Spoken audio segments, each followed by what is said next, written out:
What's up you guys, Justin Rivas here. Just wanted to talk to you a little bit about my favorite Panasonic vlogging lenses. Now if you don't know this, I use a Panasonic G7, you could also use a GH4 or many other fantastic micro four thirds Panasonic Lumix cameras for vlogging. They're actually really good. Not too expensive, they're light, they're easy to carry, the lenses are really light, and I think they're fantastic. But I've been trying out a number of different lenses to try and find the right one for vlogging, and I just want to talk a little bit about some of the options. So for my Panasonic G7, the first option is simply the kit lens that comes with the camera, and honestly this isn't a bad option. 14 to 42, so that's a 28 to 84 equivalent on 35 millimeters, gets you decently wide to, a good amount of zoom. It is image stabilized, so that it's going to take away some of the shaking and whatnot, and overall it's not a bad lens.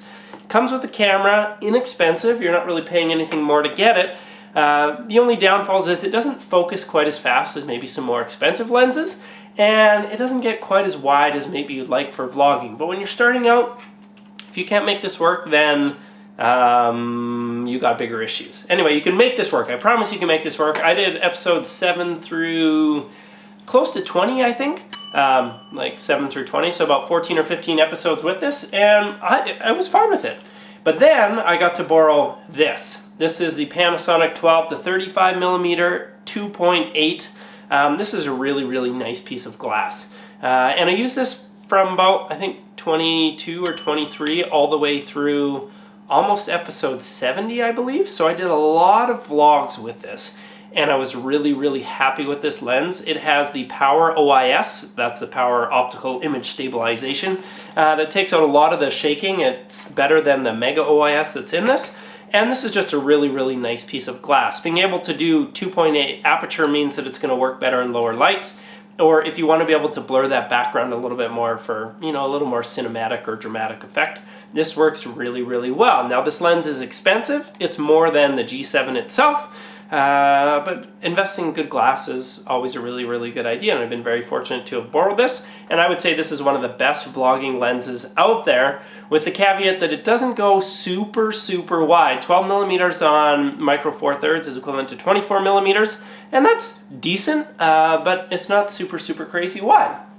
That brings me to this, which is my new vlogging lens that I've just picked up. I've done 79, 80, 81, 82, 83, 84, 85. I've done 6 vlogs, I think, so far with this, 6 or 7.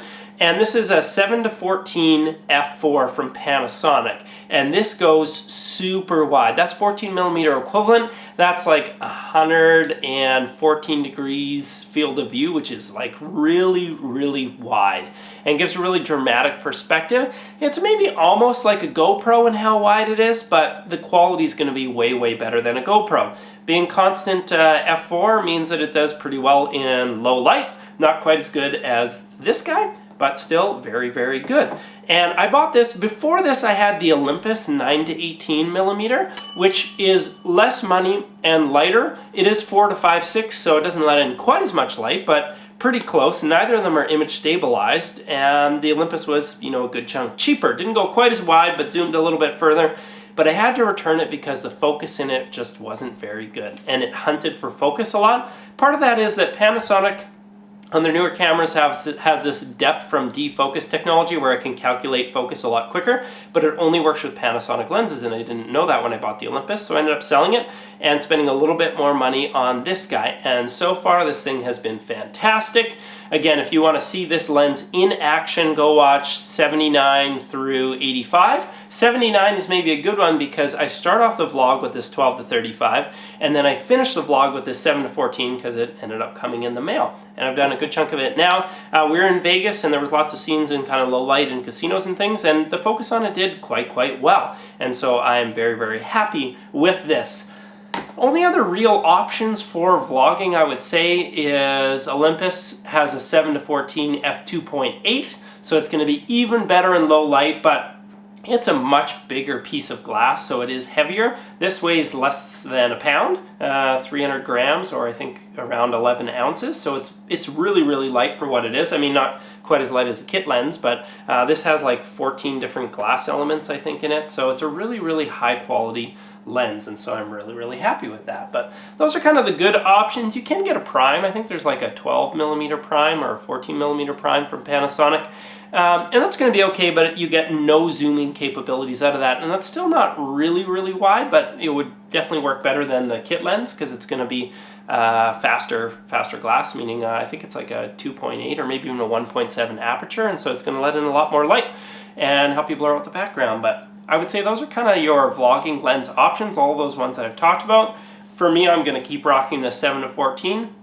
And I'm probably going to keep a 12-35 2.8 around. Now that's a big investment in glass if you don't have that kind of money, or maybe you want to do a little bit more photography. I've also bought the 50mm 1.7, or sorry, it's a 25mm 1.7 equivalent to 50mm, and the 42.5mm 1.7.